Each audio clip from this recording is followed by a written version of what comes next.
পাওয়া নাই মথাবাই বিজেপি পাওয়া নাই আরে চোখ হর সালসে বুলাই তো পালাই তো এলাইন্স দেখাও নাই যিনি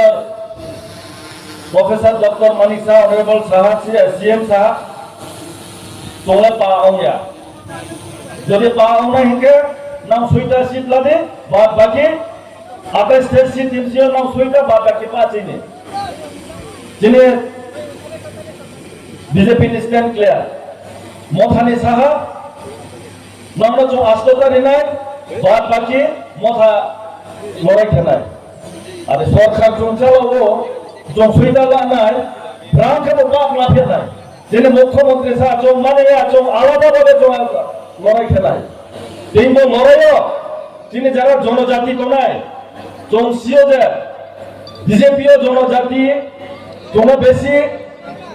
গুরুত্বপূর্ণ ইয়া একটাই কারণ নঙ্গে ত্রিপুরা মথা আইপিএফ নিত দিল্লি তো যে ত্রিপুরা মথা বা দিনে মথা বা আইপিএফ নিতে শক্তি তো যারা জনজাতি খেলায় শক্তিয়া যিনি মুখ্যমন্ত্রী সাহা না আইনি ত্রিপুরা নিয়ে যারা বিজেপি জনজাতি খেলায় ব্রাম শক্ত মামলায় চুপ নাই এই যে লড়াই তিনিও যে চিনি যে বিজেপি বাই মথানি লড়াই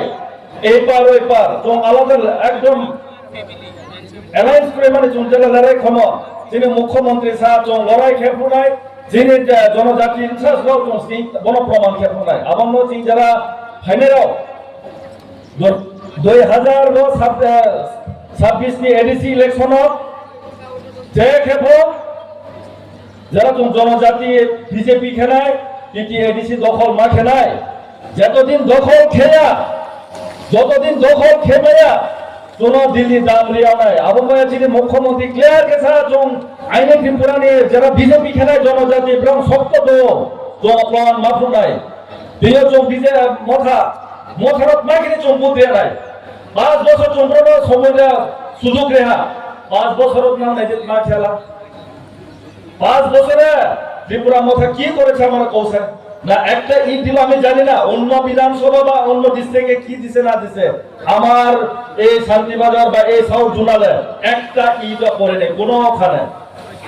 আর ওরা কি করে বলে বেড়ে বেড়ে বলে যে এডিসি এলাকাতে অন্য নাই আরে ও এডিসি তো তোমরা আমরা না তো ক্ষমতা হেরা যে 5 বছর ক্ষমতা আছে হেরা ওইটাই জানে না যে তারা বলে ক্ষমতাটাই নাই যেভাবে কথা বলে যে হেরা ক্ষমতা নাই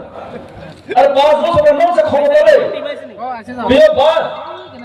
এডিসি সাউথ জোন এডিসিও আইনটি অনেক প্রমাণ তো 1 2 3টা প্রমাণ থানায় একটা প্রমাণ সাউথ জোনালে 22 লক্ষ ইট টেন্ডার হয়েছে 22 লক্ষ 1 2 লক্ষ না 22 লক্ষ কিনে এলাকা টিটি এডিএসএল এলাকাতে যেখানে রাস্তা নাই যেখানে ইট নাই যেখানে ইটের রাস্তা দরকার ওইখানে এড দেওয়ার জন্য 2 লক্ষ ইট নেতা হয়েছে লয়ে গেছে শেষ আর কত আছে 20 লক্ষ ইট এই 20 লক্ষ ইট কি করেছে জানো হেরা জোনালে যায় বা হেরা যে টেন্ডার পায় তার এখানে যায় বলে কিছু টাকা দাও হেই দাও তখন মালিক বলো আমি টাকা দিতে পারতাম না কারণ আমি টেন্ডার নিছি আমি তো কাজ করে টাকা নিব না ইটত না খেতে আসতেছে 7.5 টাকা না 8 টাকা ধরে ইটগুলো বিক্রি করা হয়েছে 20 লক্ষ ইট বিক্রি করা হয়েছে আর তখন কি করে নেতারা কইছে যে আপনারা কেস টাকা দাও রেকর্ড করো ভিডিওতে রেকর্ড করো তারা কইছে আপনারা কেস টাকা দাও যে ভদ্রলোক বলেছে না আমরা কেস টাকা দিতে পারবো না আমি চেক দিয়ে দিব আমার কাছে চেকের নাম্বার আছে ওইটা চেক কত তারিখে তোলা হয়েছে আমার কাছে আছে যদি কেউ ত্রিপুরা মধ্যে যদি হিম্মত থাকে যে আমরা টাকা খাই নাই আমার নামে মানহানি কেস আমরা রেডি আছে আমি রেডি তো তার বিরুদ্ধে কিছু কথা বলে কি বল মানহানি কেস আরে দো কত মানহানি কেস আমি প্রমাণ দিয়ে দিব জনতা সারা থামসা আরে কি থামসা আমরা তো সব থামসা আছে পাহাড়ি বাঙালি মুসলিম চাকমা জমাতে দুনিয়া সব আমরা তো থামসা আছে কোথায় আছে কি থামসা আগে তার পরিবারে তো থামসা হতো তার পরিবারে তো প্রচুর করে ত্রিপুরা মথা তার দিদি করে বিজেপি এমপি তার বড় দিদি করে ছোট দিদি করে কংগ্রেস আরে তার